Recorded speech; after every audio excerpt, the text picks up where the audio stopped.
When I pulled into my sister's neighborhood that Saturday evening, the sun was just dipping low behind the rooftops, painting everything in a soft orange glow. The houses here always felt like they belonged on a postcard, lawns trimmed perfectly, flowers blooming in tidy rows, not a single car out of place. I parked near the curb, opened my son's door, and took his hand. He gripped my fingers tightly, his little body tensing at the noise drifting from the backyard. The smell of barbecue was heavy in the air, mixed with the sound of laughter and clinking glasses. Walking through that gate always gave me the same feeling. I was entering a world where I never quite fit. My sister, Jurvetson, thrived in this environment. She was the star of every gathering, the one people listened to, praised, and deferred to. I, on the other hand, was tolerated. Smiled at politely, asked a few surface questions, and then ignored. It had been that way since we were kids, and I suppose some things don't change even after 30 years. "Madeline, you made it," an aunt said, giving me a quick hug that felt more like a duty than genuine warmth. She turned almost immediately toward my sister, complimenting her new patio furniture. Behind me, another cousin leaned over to whisper something about Jurvetson's latest business success, and I caught the words genius and self-made. No one asked me how work at the community center was going, or if I was managing okay with my son. My boy clung to my side, covering his ears against the chatter. I rubbed his back gently. "It's okay," I murmured, crouching down so our eyes could meet. "We'll stay close together." As I stood, I caught Jurvetson's glance from across the yard. Her smile was sharp, triumphant almost, as though simply by standing there, she had proven she was above me. I thought of something Maya Angelou once said, "When someone shows you who they are, believe them the first time." I'd spent years hoping she would be different, that she might soften. But the woman grinning at me across the barbecue pit was exactly who she had always been. I found a seat at the edge of the crowd, watching as people circled her like moths around a flame. Compliments flew. On her dress, on her cooking, on her career. I held my son's hand and kept my voice calm when I spoke to him, a quiet island in a sea of noise. Yet every smile directed my way felt like a mask, a thin courtesy covering the truth. I didn't belong. The conversation flowed with practiced ease until, suddenly, my sister's voice rose above the rest. "You know," she said, eyes flicking in my direction, "some people hide behind excuses. Autism, for instance, makes it easier to avoid responsibility." The words sliced through the air like a blade. The chatter dimmed. My chest tightened as if someone had pressed a heavy weight against it. For a heartbeat, I couldn't move, couldn't speak. "Excuse me?" I asked, forcing my voice to remain steady, though my throat burned. Jurvetson leaned back in her chair, swirling the wine in her glass. "You hide behind your son's condition. Every time he struggles, you call it autism. Excuses, excuses. It's all anyone ever hears from you." Heat climbed up my neck, but I took a breath. "Autism isn't an excuse," I said evenly. "It's his reality, and pretending otherwise doesn't make you strong. It makes you blind." For a long moment, no one spoke. The guests shifted in their seats, eyes darting between us, but not one person said a word in my defense. My mother glanced at the tablecloth, my father coughed into his fist, and Uncle sipped his beer too quickly. The silence was deafening. I swallowed hard, pulling my son closer. Inside, my thoughts roared. The silence of my family hurt more than her words. Their indifference told me exactly where I stood. When the tension became unbearable, I excused myself and led my son into the kitchen. He needed a quiet space, and so did I. While he settled at the corner table with crayons and paper, I leaned against the counter and pulled out my phone. A notification from the family group chat blinked on the screen. Curious, I opened it. My eyes froze on the name at the top, the nickname they'd chosen for me. "Excuse Mom." The words glared back at me like a neon sign. My breath caught, and the room spun. How long had it been there? Weeks? Months? Had they laughed every time my messages appeared under that label? I scrolled back, searching through old conversations. There it was, again and again, My words of updates about my son's progress, requests for understanding, met with silence or short replies, always stamped with that mocking name. The betrayal was deeper than one cruel remark. It was collective, deliberate, and ongoing. I pressed my palm against the counter to steady myself. "Family is supposed to be your safe place," I whispered under my breath, recalling a line I once read. "If it isn't, it's okay to build your own." The shame I felt burned hot, but beneath it, something stronger began to rise. Determination. They could call me whatever they wanted, but I wouldn't let them write my story for me. I tucked the phone away and turned to check on my son. His small shoulders hunched over the paper, crayons scattered across the table. He was drawing with intense focus, his little tongue peeking out at the corner of his mouth. I walked over and smoothed his hair, smiling gently. "What are you making, sweetheart?" He pushed the picture toward me. It was a colorful sketch of the backyard. The grill, the table, people with big heads and small bodies. Everyone was there, his grandparents, aunts, uncles, cousins. My sister in the center, her smile exaggerated into a wide red curve. But one figure was missing. Me. I swallowed, my chest tightening. "Where am I, baby?" I asked softly. He shrugged, eyes sliding away, and picked up another crayon. The room seemed to tilt. My hands trembled as I held the paper. Even in his innocent world, shaped by the glances and whispers of the people around him, I was invisible, erased. My heart cracked, but in that crack, a new resolve took root. They wanted me erased.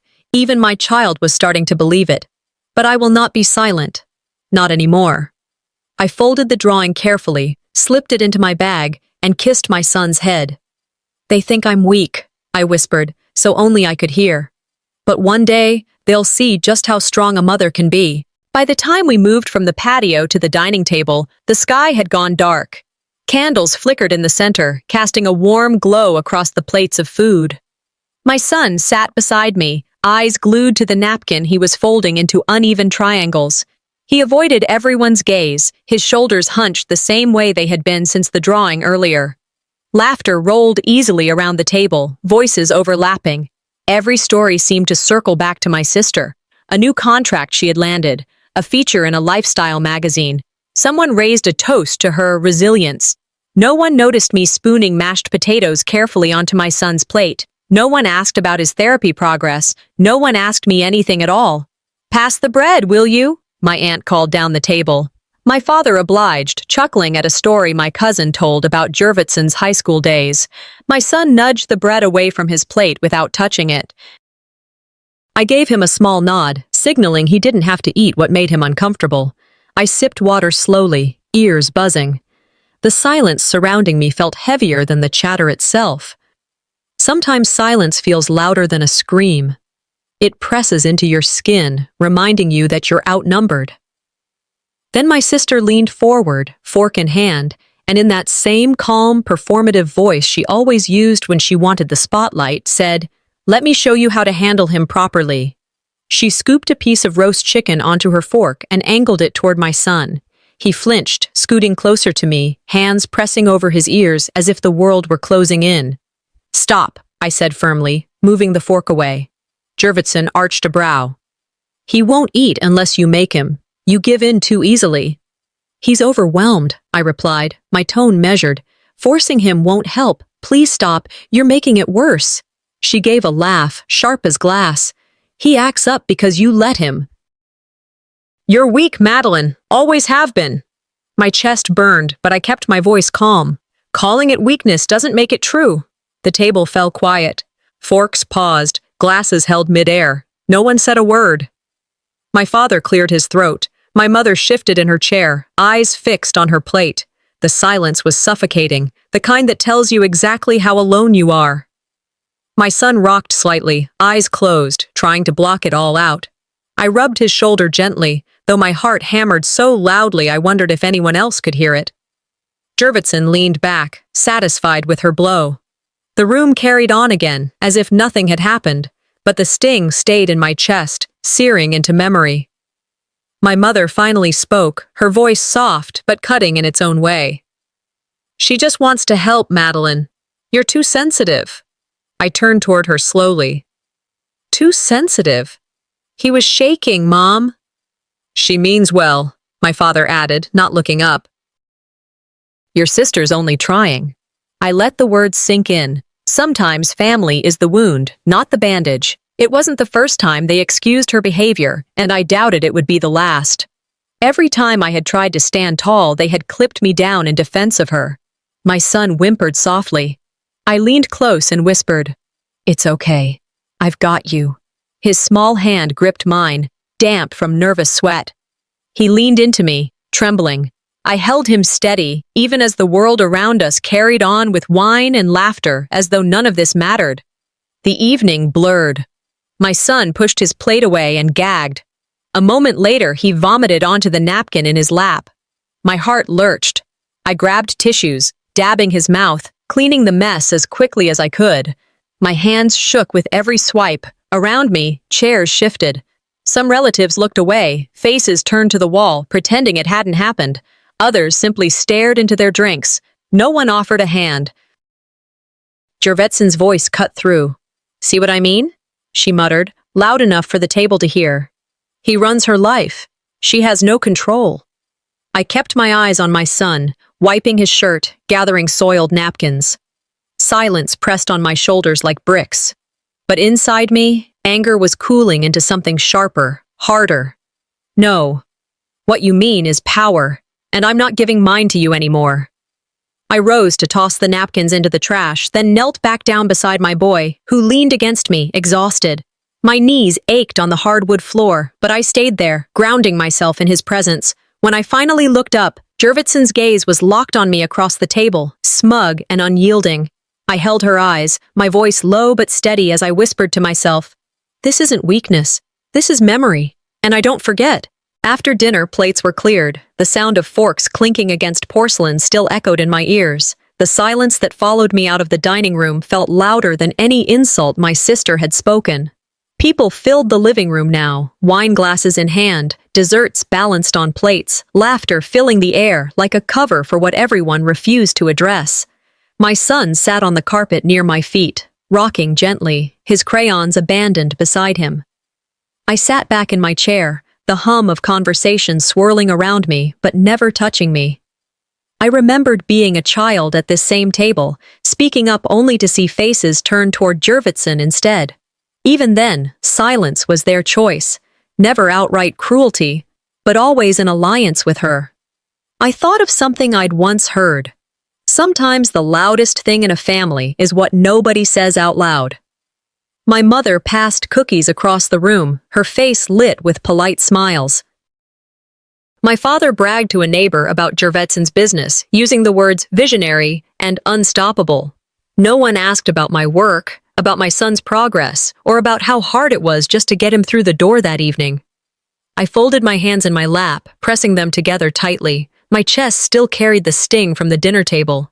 The way my sister had called me weak, the way no one spoke for me, it weighed like a stone in my throat. I watched my son rock, the soft creak of the floor beneath him steadying my own breathing. "Madeline," a neighbor called, smiling as though I hadn't been invisible minutes earlier. "Lovely night, isn't it?" "Yes," I answered simply, and the conversation turned back to my sister before I'd even finished speaking. I took a slow sip of water. This silence has followed me my whole life, I thought, and it still echoes every time I try to speak. The room grew louder as more wine flowed. People leaned closer together, whispering and laughing. Jurvetson leaned back into the sofa, voice pitched to Carrie. "You know," she said, her words casual but her eyes locked on me. "She uses her son's autism to get sympathy checks from the government." The laughter faltered. For a moment, the air froze. I felt heat climb my throat, but I forced my body still. "That's the thing about lies," I said quietly to myself. "They sound convincing when spoken with confidence." Jurvetson's smirk widened as she took a sip of wine. "Don't you all see? She's turned his condition into her excuse. Every setback, every mistake, it's just another way for her to say, 'Poor me.'" I heard my son whimper, shifting closer to my leg. I laid a steady hand on his shoulder. "You're wrong," I said, my voice calm but loud enough to carry. All eyes turned toward me. Raising a child isn't welfare, it's survival. Every day is work, harder work than most of you could imagine. Some shifted uncomfortably. A cousin looked down at his plate. Others smirked, lips curled as if waiting for the punchline. Inside, my pulse raced. I reminded myself of Eleanor Roosevelt's words. No one can make you feel inferior without your consent. Jurvetson tilted her head. Listen to her, always dramatic, always painting herself as the martyr. Before I could respond, a man from across the room, one of Jurvetson's friends from the neighborhood, chimed in. So that's where my tax dollars go. The words drew chuckles, low but sharp. My stomach dropped as though someone had pulled the floor from beneath me. It's one thing to be betrayed by family. It's another to be mocked by strangers while they watch you bleed. I rose slightly in my chair, voice firm. You talk about tax dollars. I talk about my son's life. Which one matters more? The laughter died. A thick silence filled the space. Someone coughed. Jurvetson rolled her eyes, muttering, Always so dramatic. My son covered his ears, curling inward, tears pressing at the corners of his eyes. I bent down to him, whispering, I've got you, sweetheart. We'll leave soon. I looked back at the room, at the eyes that wouldn't meet mine, at the smirks that had already faded. My voice didn't tremble this time. Mock me all you want, but do not make light of him. No one spoke. The silence was heavier than any insult. Later, when the noise returned and conversations picked up again as though nothing had happened, I sat in the corner, gripping my son's small hand. His fingers trembled in mine, and I held on tighter. Inside, words formed I didn't dare speak aloud. They think my silence means surrender. But it's only a pause before the storm. I pressed a kiss to his head, anchoring myself in his presence. Around me, the laughter swelled again, brittle and false. If they won't hear me now, I whispered to myself, they'll hear me when the truth can't be ignored.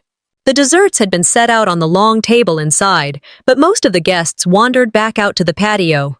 The air was cooler now, the smell of charcoal replaced with the sweetness of wine and fruit.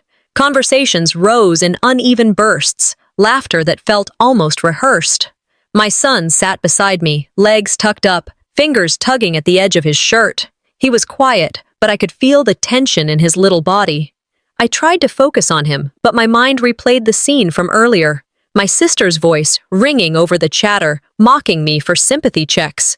The sharp chuckle of her friend. So that's where my tax dollars go. It was as if the night had been built to strip me down piece by piece, and the casual chatter resuming only deepened the wound. My sister moved gracefully among the guests, pouring drinks, laughing, making a point of touching shoulders and holding hands a second too long.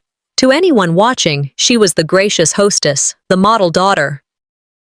To me, she was the same girl who had always taken what she wanted and left me standing silent in the corner. I clenched my jaw. I knew then that my silence had been mistaken for surrender. I needed to draw a line. Jurvetson eventually circled back to where I sat, her smile practiced, her tone honeyed. She crouched down suddenly, looking at my son with the same false sweetness she'd used for years. Hey, sweetheart, she cooed, lifting a spoonful of dessert toward his mouth. Don't you want to taste? Auntie knows best. He jerked back, covering his ears, his eyes squeezing shut. A low whimper escaped him. Stop, I said firmly, stepping between them. She laughed lightly, though her eyes flashed. You've got to be tough with him, Madeline. Sometimes you just need to push. Autism is not an excuse. A few nearby guests chuckled awkwardly. Others looked away, sipping their drinks, pretending not to hear. My son's shoulders rose and fell rapidly, his breath shallow. I knelt to shield him. He's not your child to discipline, I said, my voice level, every word chosen carefully. Jurvetson tilted her head, lips curling. Always so fragile with him. If you'd been stricter, maybe things would be different. Inside, my fury pulsed. Out loud, I said calmly, if you're not in the arena, don't judge the fighter covered in dust and sweat. The guests froze, glances bouncing between us. The laughter that had filled the night seemed suddenly too loud, too false. My sister stood, rolling her shoulders as if brushing me off. "You've always been dramatic," she said. "Always the victim." I rose too, holding my son close. "Every time you belittle me, you belittle him, and I won't stand for it anymore." A few gasps echoed. Whispered words rippled down the patio. For the first time, the line had been spoken aloud, and there was no taking it back. Jurvetson snorted, swirling the wine in her glass. "So dramatic," she repeated, her tone sharper. "Maybe if you were stronger, he wouldn't be this way." I felt the sting of her words, but I also saw the way some guests flinched at them, shifting in their chairs. For once, the discomfort wasn't directed at me, it was at her. My son pressed his face against my side, rocking harder now. I wrapped my arm around him, steadying him. "Enough," I whispered softly to him, then louder, for her. "This ends now," she scoffed, tossing her hair back, but I saw the crack in her poise. For all her smirks, she had not expected me to fight back in front of them. The tension lingered in the air as children squealed nearby, chasing each other toward the pool. The blue lights shimmered across the surface, the water rippling under their footsteps. I felt unease coil in my stomach. Water had always been his greatest fear. I watched the distorted shapes dance across the surface, the laughter of children carrying into the night. My grip on my son tightened. If she crosses that line again, something irreversible will happen. Across the patio, Jurvetson's eyes met mine. Her smile was small, triumphant, but I held her stare steady. "She thinks she's teaching me a lesson," I whispered under my breath. "She has no idea what storm she's about to unleash." The air outside had cooled, but my skin still burned from the humiliation I'd swallowed earlier. The patio was alive with voices, laughter rolling too easily, as though no one had seen what had just happened inside. Guests carried glasses of wine, plates of fruit, and conversations that skated over the tension like thin ice. I sat on a chair near the pool, my son pressed against me, rocking softly.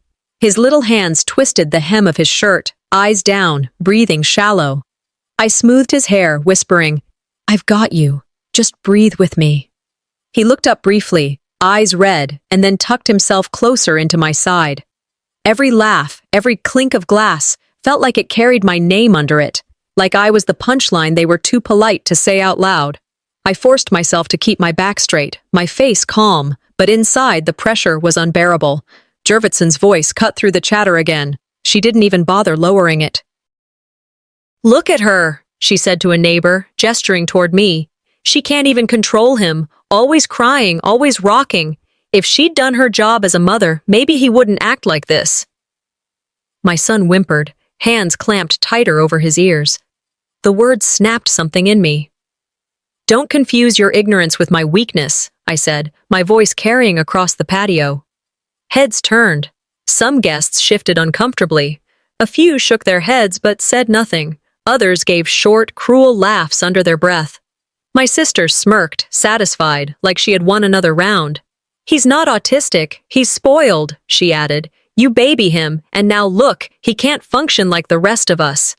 The sound of my son crying louder, keening against the noise, tore at me. I crouched down, holding him, whispering steady rhythms. My anger burned hotter than shame now.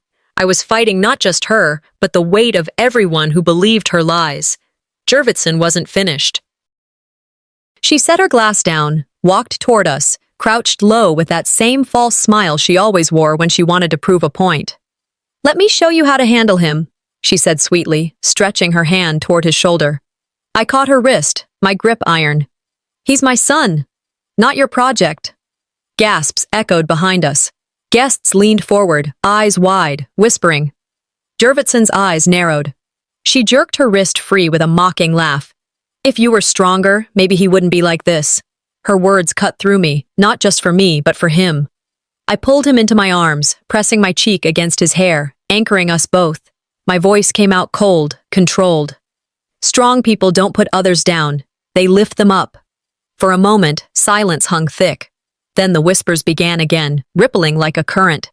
Yet no one stepped in. No one said, "Enough." They were comfortable being spectators while she dismantled me piece by piece.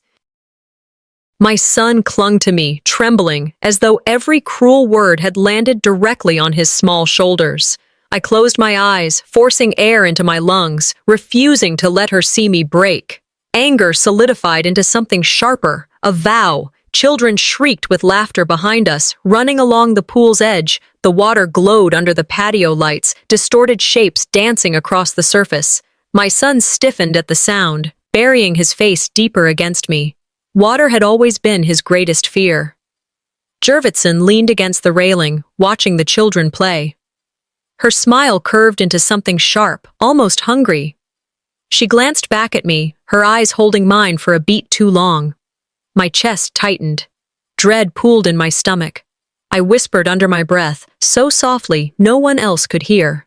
She's going to cross the line, and when she does, there'll be no going back. Then, before I could stand, a sudden splash cracked the night. My son's scream followed instantly, high and terrified. The splash shattered the night, followed by my son's scream, a sound so raw it pierced straight through me. At first, my mind clung to the hope that it was an accident, that maybe one of the other kids had fallen in. But when I turned, when I saw her hand on his small shoulder pressing him under the glowing surface of the pool, the truth struck like lightning. For a second, I froze. My body wouldn't obey. My heart pounded so violently I could feel it in my ears. Guests gasped. A few nervous laughs spilled out, people mistaking cruelty for play, until the flailing beneath the water told them otherwise. My son's arms thrashed wildly, bubbles rising in desperate bursts. There's a difference between a mistake and malice, I thought, and in that instant, I knew this was no mistake. "Jamie!" I screamed, throwing off my shoes and running. The pool lights shimmered against the water, but all I could see was his little body struggling beneath her palm. I dove, clothes and all, the water swallowing me whole. My hands cut through the water until I reached him. His eyes were wide, terrified, his small fists clawing against the current. A toy floated near the edge of the pool, a plastic car he had brought outside earlier, bobbing aimlessly as though mocking the innocence that was nearly lost. "Let go of him!" I shouted, voice ragged as I surfaced for air. Jurvetson's face loomed above, lips curved into a sneer. "Maybe this will toughen him up," she said coolly. Gasps erupted from the patio. Wine glasses clinked to the ground, some shattering. The laughter was gone now, replaced with horror. I yanked my son upward, forcing her hand away, pulling him into my arms. He coughed violently, choking out water as his small frame convulsed with sobs.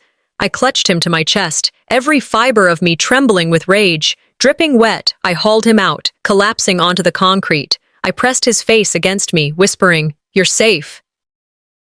"I've got you." His arms wrapped around my neck so tightly I could hardly breathe. I turned then, hair plastered to my cheeks, eyes burning, and faced her. "You tried to drown my son."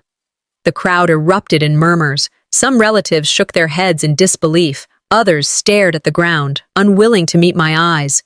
Jurvetson stood with her arms crossed, smirk intact. "You're overreacting. He was fine. He wasn't even under that long." I rose to my feet, my son still clinging to me. Water streamed down my clothes, pooling at my feet. My voice shook, but grew stronger with each word. "That's the cruelty of abusers. They make you doubt the evidence of your own eyes." A cousin stepped forward weakly. "Maybe it was just a misunderstanding." "No!" I cut him off, my voice slicing through the air. "If any of you defend this, you are complicit. You saw what she did. You saw it." No one spoke. The silence pressed heavier than the water I had just swum through. My son whimpered against me, his body still shaking. I rocked him gently, but my gaze never left her. Jurvetson finally rolled her eyes, picking up her wine glass again as if nothing had happened. "You've always been dramatic, Madeline. You'll spin this into some sob story like you always do." My father coughed, eyes darting between us, but he said nothing. My mother shifted uneasily, her lips pressed into a thin line. I took a slow breath, feeling the fury crystallize into something cold and unbreakable. "This ends now," I said. "I will not let you destroy him, or me, any longer." Some relatives shuffled, some whispered, others refused to look. But a few faces showed something else. shame, guilt, maybe even recognition that they had stayed silent too long. I lowered myself to the ground again, cradling my son, pressing his wet hair against my cheek. His little body was trembling, but his breathing began to slow as I whispered promises in his ear. Beside us, the toy car bumped softly against the edge of the pool, caught in the small ripples left behind. That image seared into me. It was a reminder of how close he had come to being lost, how easily his life could have been erased by her cruelty. They wanted me invisible, I thought.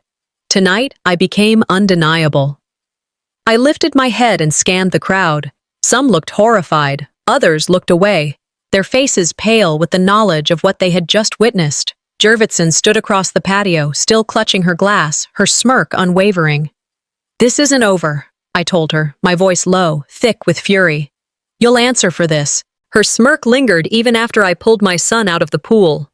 Water dripped from my hair, soaking into my shirt, and my boy clung to me as if letting go meant drowning all over again. The guests scattered into hushed groups across the patio, their voices fractured, whispers darting like insects. Some stared at me with pity, others with doubt, and a few with a look that suggested they'd rather erase the whole evening from memory. Jurvetson didn't shrink under the weight of what she had done. She stood straighter, holding her wine glass as if nothing had changed, her lips curled in that smile that had followed me all my life. It was the smile of someone who believed she could twist any story, control any outcome. I felt the sting of it crawl under my skin, but I reminded myself of a line I once read: "The only thing necessary for the triumph of evil is for good men to do nothing." I looked around at my family, my parents, my cousins, neighbors who had known me since childhood, and saw their hesitation, their silence. That was her weapon, as much as her words or her hand on my son. Silence buried the truth, and I vowed I would not let it bury us tonight. Inside the house, the party continued in fragments. Guests clustered in the living room, pretending to laugh, while glancing sideways at the door that led out to the pool. My nephew, Jurvetson's teenage son, stood by the staircase, withdrawn, his hands clenched around his phone. His shoulders hunched the way a guilty secret weighs down a child who should not have to carry one. I walked toward him slowly, adjusting my son against my hip. When I reached him, I knelt so we were eye level. "You okay?" I asked softly. He hesitated, his gaze darting toward the patio where his mother still held court. Then he leaned closer, voice barely above a whisper. "I recorded it," he said. His lip trembled. "Mom," she pushed him. For a moment, I couldn't breathe. Relief and shock crashed together in my chest. Proof existed. The truth was not only in my memory, but held in this boy's shaking hands. "You did the right thing," I told him, steady and gentle. "You're braver than most adults here tonight." He swallowed, blinking hard. "She's going to hate me." "She already made her choice," I said. "But you chose to protect your cousin. That matters more than you know." He nodded, though tears glimmered at the corners of his eyes. He looked so torn, fear battling loyalty, but his grip on the phone didn't loosen. As I straightened, my son buried his face into my shoulder. Then, in a voice so small I almost missed it, he whispered one word. "Scary." I froze. My son, who rarely spoke at all, had found the strength to label her. He lifted his head just enough to glance across the room at his aunt, then pressed his face back into my neck. The power of that single word chilled me. Guests nearby heard it too. I saw the flicker in their eyes, the way they exchanged uneasy glances, but none of them stepped forward. They all turned back to their glasses, to their meaningless conversations, as though pretending not to hear would save them from the truth. The truth was spilling out from the smallest voices, I thought, while the loudest stayed silent. I kissed the top of my son's head, whispering, "You're safe. I promise." Later, when I stood again with my nephew, he looked at his phone one last time, then slipped it into my hand. His whisper was urgent, frightened. "Keep it. Don't let her know." I pressed the phone into my palm, feeling the weight of it, the way it burned like both evidence and betrayal. In that moment, I knew the cracks in her empire weren't going to come from me alone. They were going to come from inside her own home. Sometimes, the truth survives not because of the powerful, but because of the vulnerable who refuse to hide it. I pocketed the phone, gripping it tightly, and looked back across the living room. Jurvetson laughed loudly with a cluster of relatives, her glass raised high as if the world hadn't shifted beneath her feet. She has no idea, I whispered to myself. Her empire is already crumbling from within. The house had grown heavy with a silence that no laughter could cover. Clusters of people whispered in corners, their words like moths fluttering too quickly to be caught. I stood near the fireplace, my son clinging to my leg, his small body still trembling. In my hand, I held the phone my nephew had given me, its weight far heavier than a device of plastic and glass. It was the truth, captured, undeniable. Guests stole glances at me, then quickly looked away, as if eye contact might force them to choose a side. My sister, meanwhile, poured another glass of wine with a flourish, her laugh sharp and loud, ringing through the room as if nothing had happened. She spoke with animated gestures to a neighbor, retelling a story from her business travels. Her performance was flawless, but to me it reeked of desperation. I felt the phone heat in my palm. The truth is like fire. The longer you hold it back, the hotter it burns. My chest rose and fell with the decision forming in me. Enough. I stepped into the center of the room, my voice clear. Since words aren't enough, maybe you should all see for yourselves. The murmurs quieted. Forks froze mid-air. My sister's laughter faltered, her glass hovering near her lips. I unlocked the phone, opened the video, and pressed play. The screen lit up. Gasps echoed immediately. There she was, Jurvetson, my sister. Her hand on my son's small shoulder, pressing him under the water. His arms flailed in panic, bubbles rushing to the surface. Her face was visible, cold, deliberate. A glass slipped from someone's hand, shattering on the hardwood. My father's breath caught audibly across the room. No, my sister stammered, her face draining of color. It's not what it looks like. But the evidence was there, bright against the silence. People turned toward her with horror. A cousin whispered to another, "She actually did it." Her expression shifted, pale fear twisting into anger. "You don't understand," she snapped. "He was fine. I was trying to help." "Help?" I cut in, my voice rising, steady but sharp. "By holding him under the water? By watching him struggle for air?" Gasps rippled again. My mother covered her mouth, her eyes wet. My father looked down at his shoes, shame pulling at his shoulders. "No more deniability," I said. "You saw it. You all saw it." The weight of the room pressed down, but I felt lighter. Vindication. At last, truth that couldn't be twisted into lies. Then, before I could steady myself, a trembling voice rose. My son, still shaking, pointed a small finger at her and whispered, "Aunt hurt me." The room froze. For 2 years he had barely spoken, and now, his first words in front of them all.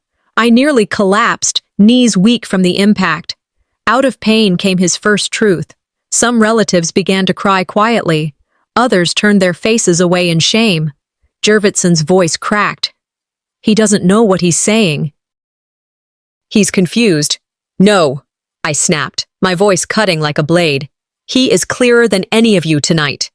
My sister faltered, her hand trembling around the stem of her glass. She looked around for support, but found none. Whispers grew against her now. Relatives muttered, "She went too far." Unforgivable. How could she? The tide had shifted. I pulled my son closer, his small arms wrapping around my neck. For once, I wasn't invisible. The truth had forced them to see me. The phone screen dimmed, the video ending, but its flame still burned in every pair of eyes. The room grew still, heavy with silence.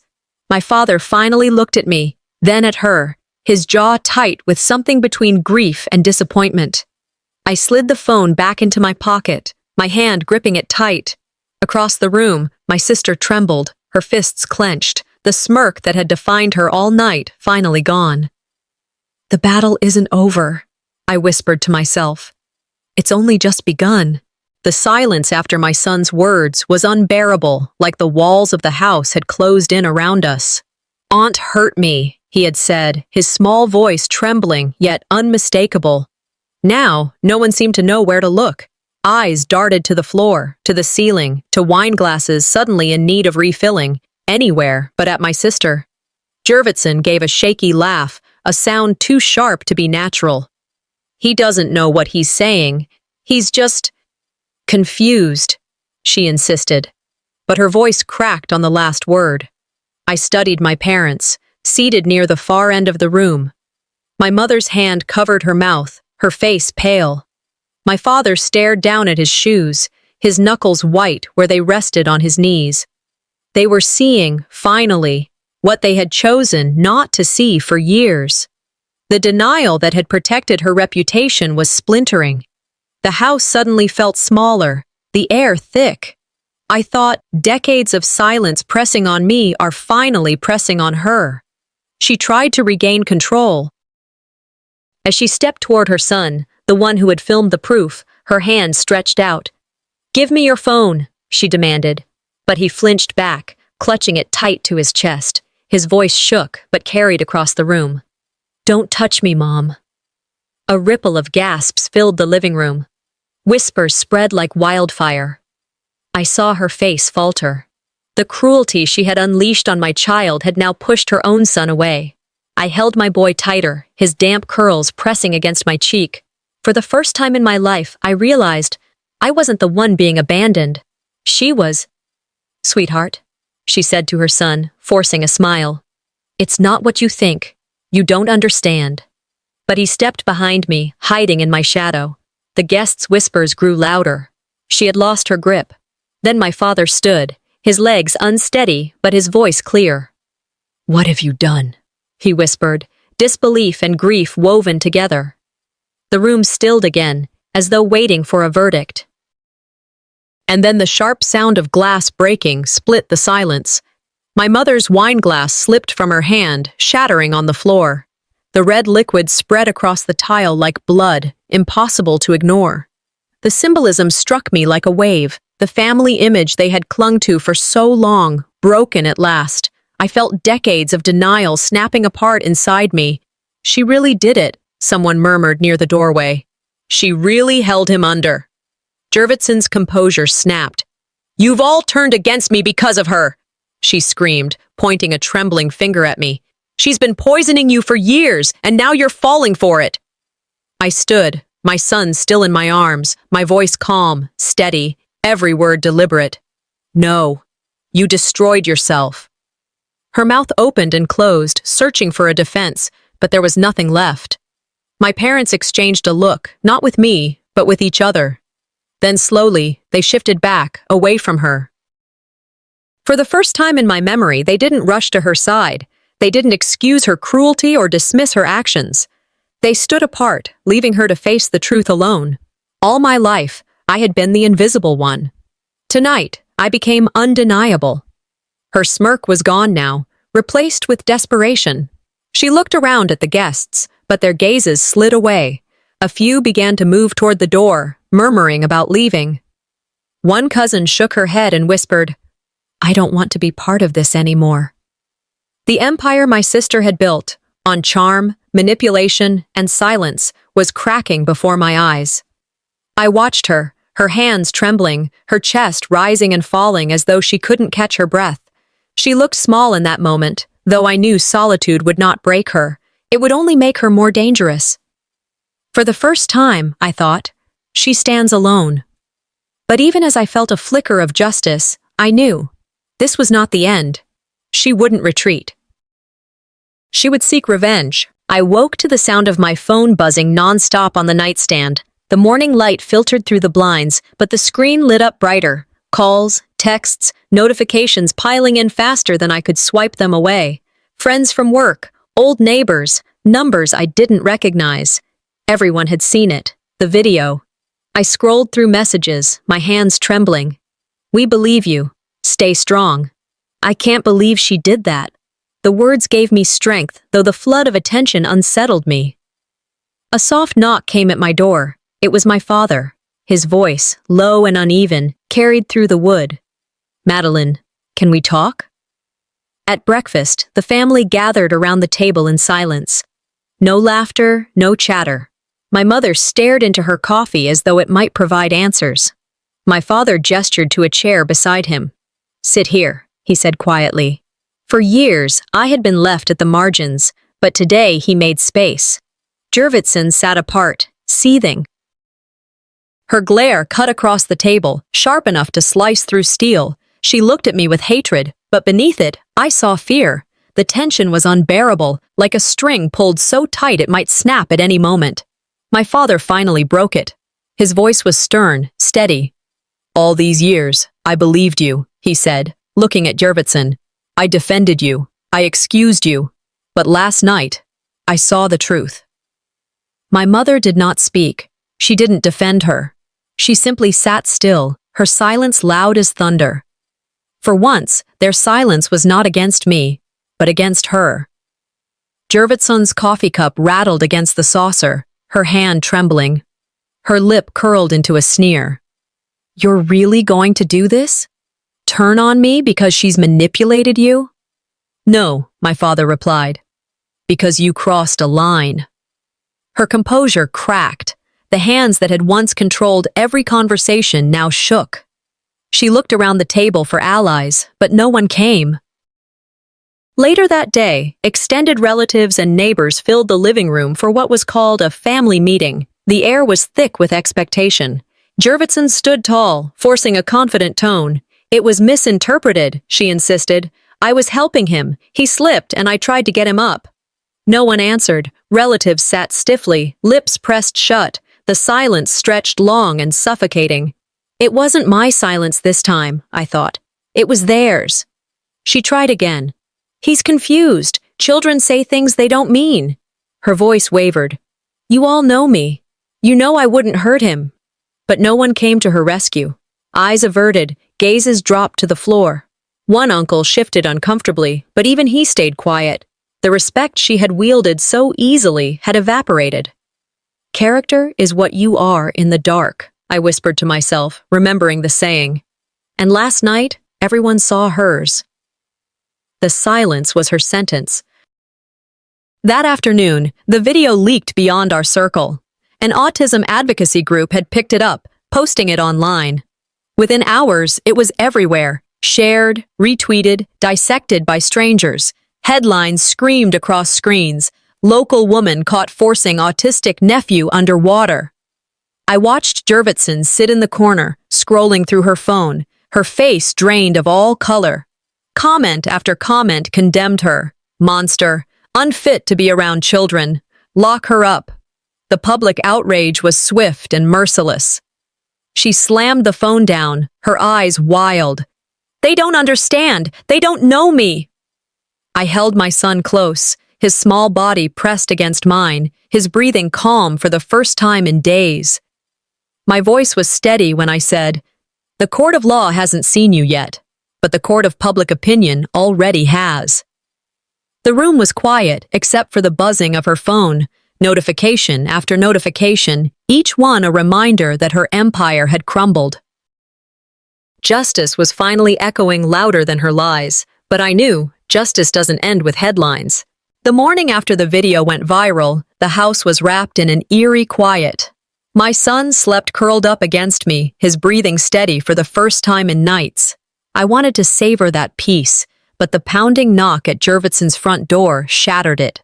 I opened it to find two men in suits, their expressions neutral, official. One carried a folder, the other a clipboard. "Are you Jurvetson?" the taller one asked. She pushed past me, her robe cinched tight, her hair unkempt. "Yes, I'm Jurvetson. What is this about?" The taller man handed her an envelope. "You've been served. You are required to appear in court. You'll find the details inside." Her face flushed scarlet. "This is ridiculous," she yelled, tearing the envelope open and scanning the papers. "You think you can humiliate me?" She spun toward me, eyes blazing.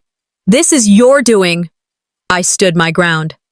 "Justice doesn't arrive with applause," I said evenly. "Sometimes it arrives in a plain envelope." She lunged forward, finger jabbing toward my face. "You've been plotting against me for years, and now you finally found your chance." The officials cleared their throats, reminding her they had no part in the fight, then left without another word. The door closed behind them, but her shouting continued. She raged through the kitchen, tossing the papers onto the counter with such force they slid to the floor. The dread I had carried for years shifted into grim satisfaction. It was beginning. That afternoon, I left the house to buy groceries. Even the trip to the store felt different. As I pushed my cart down the aisle, I felt eyes follow me. Two women near the produce section whispered, not as quietly as they thought. "That's her sister," one said. "The one from the video." Another woman caught my eye and offered a small smile. "I saw what happened," she said softly. "I'm so sorry." Stay strong. Everywhere I went, the air buzzed with recognition. The court of public opinion was relentless. Some supported me with kind nods or whispered encouragements. Others stared, their judgment sharp enough to pierce. Meanwhile, Jurvetson was busy painting herself the victim online. I saw the posts when friends forwarded them to me. "My family has turned on me. Lies are spreading. I'm the one suffering now." Comments swarmed beneath, half enraged, half sympathetic. I clenched my jaw, fighting the urge to respond. My fingers itched to type, to defend every accusation, but I stopped myself. Silence and patience would serve me better. She was unraveling without my help. That evening, my parents called us both to their home. The sit-down was inevitable. I brought my son, though he slept in the next room. My father sat at the head of the table, his hands folded, his eyes hard. "We cannot ignore what the world has seen," he began. His tone was heavier than I'd ever heard. Jurvetson exploded. "You're all fools! You're letting her manipulate you! Can't you see what she's done?" I met her fury with calm. "Loyalty isn't obedience. Loyalty is earned. You've mistaken fear for loyalty all these years. That's why it's slipping away now." Her shriek filled the room. "You're tearing this family apart!" My mother's eyes flicked to the wall, where a family photo hung. Jurvetson was in the center, her smile wide, everyone else arranged around her. But tonight, the photo looked hollow, like an echo of a lie. I looked at that picture and felt clarity. I had stopped begging for a place in their picture. I was framing my own. The argument went back and forth, her screams crashing against my measured words. For once, my father didn't silence me. He let me speak. He let her hear. When I returned home, my son was already asleep, his little chest rising and falling with quiet ease. I stood at his bedside, brushing his hair back gently. For the first time, I let myself breathe without fear of what came next. Not all family protects you. Sometimes, family is chosen. Sometimes letting go is the only way to hold on to yourself, I whispered, closing the door softly behind me. For the first time, I felt free. But freedom comes with a price, and I knew she wasn't done making me pay. The courthouse loomed as we approached, its stone facade cold against the bright California sun. My son's hand was small but firm in mine, his eyes darting nervously at the journalists clustered outside. Cameras flashed, voices shouted, questions hurled into the air, none of which I intended to answer. I bent down, whispering, "Just keep holding my hand. We'll be in and out." Inside, the air was sterile, the hallways echoing with footsteps and murmurs. My heart raced, but my steps never faltered. She wanted an audience, I reminded myself. But this time, so did I. Jurvetson swept in moments later, flanked by a lawyer in a gray suit. Her face was pale, but her chin lifted defiantly, like a queen stripped of her crown, but unwilling to admit defeat. She didn't look at me, but I felt the heat of her hatred from across the aisle. The hearing began. Legal documents spread across the table, the video cued on a screen. My pulse pounded in my ears as the judge glanced at us both. The truth was here now, in black and white, and in images no one could deny. Her lawyer rose first, voice smooth as silk. "My client was misunderstood. The recording lacks context. She was attempting to help the child. He slipped, and she acted instinctively." I stood when called, my voice steady despite the storm inside me. A misunderstanding doesn't leave bruises. A misunderstanding doesn't drown a child. A ripple went through the room. My sister's composure cracked slightly, but she masked it quickly, eyes narrowing in contempt. Then my nephew was called. He walked slowly, the phone clutched in his hand like a lifeline. His voice cracked, but he forced it out anyway. I filmed it. I saw her push him. His hands trembled, but his gaze didn't waver. Jurvitson's lawyer objected, tried to paint him as confused, but the judge silenced him with a firm gavel tap. My parents, who had spent years defending her, stood at last.